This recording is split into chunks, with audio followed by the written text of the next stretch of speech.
નમસ્કાર મિત્રો, good morning, જય શ્રી કૃષ્ણ. હવે મેં તમને આગળ એક વિડીયોમાં જણાવ્યું કે મંત્ર જાપ કેમ કરવા જોઈએ. ચોક્કસ તમે વિડીયો સાંભળ્યો હશે. હવે આજે હું એ જ વિશે એક બીજી વાત જણાવીશ કે મંત્ર જાપ કેવી રીતે કરવા જોઈએ. પેલા વિડીયોમાં જણાવ્યું કે કેમ કરવા જોઈએ, આમાં કેવી રીતે કરવા જોઈએ. કારણ કે આપણે મંત્ર કરીએ, ઘણા લોકો બેસીને શાંતિથી હાથ જોડીને કરે કે પ્રાણાયામની મુદ્રામાં કરે છે, ઘણા લોકો માળા લઈને કરે છે વિધિવત.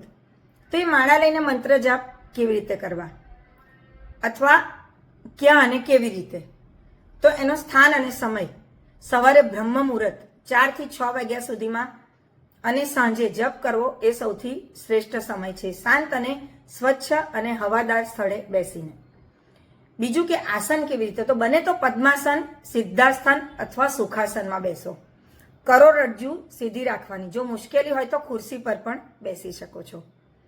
ત્રીજું, માળાનો ઉપયોગ. તુલસીજી, રુદ્રાક્ષ કે સ્ફટિકની 108 મણકાની માળા વાપરો. જમણા હાથના અંગૂઠા મધ્યમાં આંગળી વડે દરેક મણકો ફેરવો, આ રીતે. બરાબર. તર્જની આંગળીનો ત્યાગ કરવો, જે અહંકારનું પ્રતીક ગણાય છે. બધા લોકો માળા કરે છે, મંત્ર જાપ કરે છે, પણ જેને જેવું યોગ્ય હોય એ રીતે કરે છે. પણ એની સાચી માહિતી આ છે કે માળા આ રીતે પકડીને મણકો નીચેની તરફ જવા દેવો.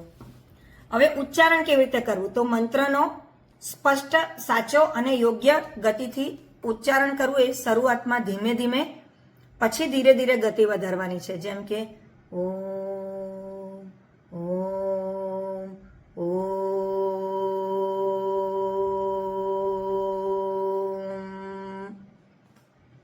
આ રીતે. હવે 3 પ્રકારના જાપ, એટલે કે વાચિક, મોટેથી બોલીને ચિત્ત ભટકતું હોય ત્યારેથી મોટેથી બોલવું. ઉપાંશુ, એટલે હોઠ હલાવીને ધીમેથી સામાન્ય રીતે જાપ કરવો.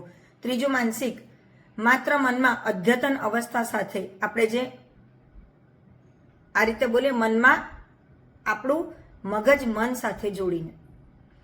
હવે નિયમિતતા, દરરોજ ચોક્કસ સમયે ઓછામાં ઓછું 10 થી 15 મિનિટ જાપ કરવો જોઈએ. એક સાથે કલાકો ન બેસી શકીએ તો દિવસમાં 3 થી 4 વખત 5-5 મિનિટ કરવા જોઈએ. શરૂઆત માટે સરળ મંત્રો કયા છે? પહેલો તો સૌથી મૂળ અને સાર્વત્રિક મંત્ર છે ઓમ. ઓમ નમઃ શિવાય, જે શાંતિ અને આત્મશક્તિ માટે. શરૂઆતના કોઈ પણ સારા કાર્ય માટે ઓમ ગંગ ગણપતે નમઃ, અને ભક્તિ અને આનંદ માટે હરે કૃષ્ણ હરે રામ. તો મિત્રો, આ મેં કયો મંત્ર ક્યારે અને કેવી રીતે કરવો જોઈએ એ આપણે વાત કરી, અને દરેક ભગવાનના કયા કયા મંત્ર છે એ પણ તમને મેં જાણ કરી. હવે બાકીની મહત્વની સૂચના માટે વાત કરીએ તો જાપ કરતા પહેલા હાથ પગ ધોઈ સ્વચ્છ વસ્ત્ર પહેરીને આસન પર બેસવું જોઈએ. જાપ કરતી વખતે ધ્યાન રાખવો કે કોઈ ફળની આશા નહીં રાખવી. એનો ઉદ્દેશ્ય પ્રાપ્તિ માટેનો નહીં રાખ, પણ ભગવાન સાથે તાદાત્મ્ય જોડાય એનો હોવો જોઈએ. જો મન ભટકે તો નિરાશ નહીં થવાનું, ફરીથી મંત્ર બોલવાના. જાપ કર્યા બાદ થોડીવાર મૌન બેસી એની અસર અનુભવવાની. આપણે આટલા બધા ઘોંઘાટમય, તણાવગ્રસ્ત વાતાવરણમાં જીવનારા એક સામાન્ય મનુષ્ય છીએ. તો આપણે જાપની જ્યારે શરૂઆત કરીએ તો ભગવાન સુધી મન સ્થિર કરવા માટે આપણને સમય લાગશે, ત્યાં સુધી ધીરે ધીરે જ જવાશે. એ વાત યાદ રાખીને શાંતિથી મંત્ર જાપ કરવા જોઈએ, એકાગ્ર મને. સારાંશમાં મંત્ર જાપ એ એક ધ્યાનનો સરળ અને શક્તિશાળી પ્રકાર છે. તે આપણા મન, શરીર, તન અને આત્માને સાધના દ્વારા સુધારે છે.